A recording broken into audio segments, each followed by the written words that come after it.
आणि आज नरेंद्र दाभोलकरांच्या हत्येला 34 महिने पूर्ण झालेत, त्यामुळे तिकडे पुण्यामध्ये आज अनिसनं निषेध मोर्चा काढला होता। ओंकारेश्वर पुलावरती मुक्ता दाभोलकर, सामाजिक कार्यकर्ते बाबा आढाव यांच्यासह अनेकांची या मोर्चाला उपस्थिती होती। हत्या प्रकरणातील साक्षीदार संजय साडविलकरनं केलेल्या खुलाशांवरती डॉक्टर दाभोलकर यांच्या कन्या मुक्ता आणि इतर मान्यवरांशी संवाद साधला। आमचे प्रतिनिधी मंदार गोंजारी यांनी तावडेकडून जी माहिती समोर येते आहे त्यामध्ये की आधी काही माहिती पोलिसांना देण्यात आलेली होती, परंतु त्यावरती कोणत्याही प्रकारची अंमलबजावणी झाली नाही। आता जो साक्षीदार आहे तो सांगतोय की डॉक्टर दाभोलकरांच्या हत्येच्या आधीही त्यांनी अलर्ट करण्याचा प्रयत्न केलेला होता। खरं आहे की ही जी ज्या साक्षीदाराचा उल्लेख तुम्ही करत आहात, प्रसार माध्यमातून त्यांचं म्हणणं मोठ्या प्रमाणात समोर आलंय। सीबीआयने त्याची साक्षही घेतलेली आहे असं आपल्याला समजलंय।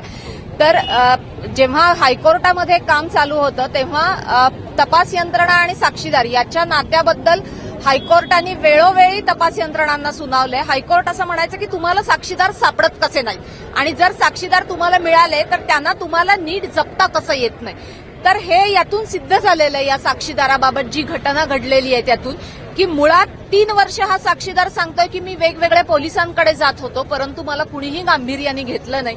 ते जर घेतलं गेलं असतं तर आज हा विचार देखील आपल्याला त्रास देतो की केवळ घेतलं गेलं नाही गांभीर्याने, आणि त्यामुळे हा माणूस सांगतोय त्यानुसार खुनापर्यंत घटना घडल्या।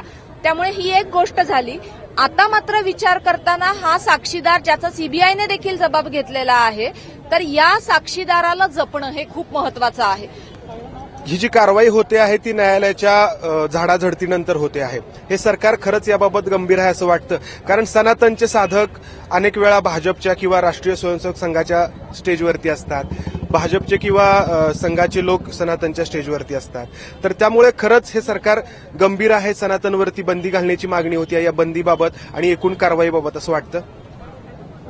केवळ भाजपच नाही तर शेतकरी कामगारी पक्षाची कार्यकर्ते मंडळी त्या भागात आहेत, ती सुद्धा मंडळी अनेक वेळा ह्या व्यासपीठावर दिसलेली आहेत। तेव्हा मुद्दा असा आहे की हा जो एक सवंगपणा सगळा आलेला आहे आणि काही गांभीर्याने किंवा काही आत्मीयतेने याकडे पाहायचंच नाही। या सर्वात गांभीर्यता जो पण आत्मीयता थोडी देखील नाहीये।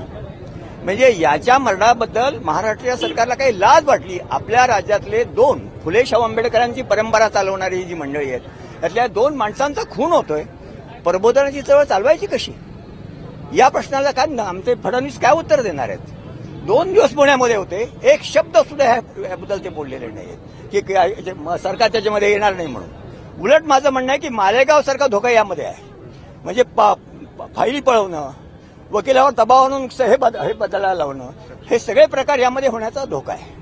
पण ते जरी भ्रमात असले तरी अंधश्रद्धा निर्मूलन समितीची संबंध महाराष्ट्रभर पसरलेली चळवळ आणि आम्ही सारे त्यांचे सगळे साथी, आम्ही अजिबात गप्प बसणार नाही। फुले शाहू आंबेडकरांची परंपरा विजणं म्हणजे आमच्या जीवनाचा तो घात आहे, प्रबोधनाच्या चळवळीचा, असं आम्ही म्हणतो।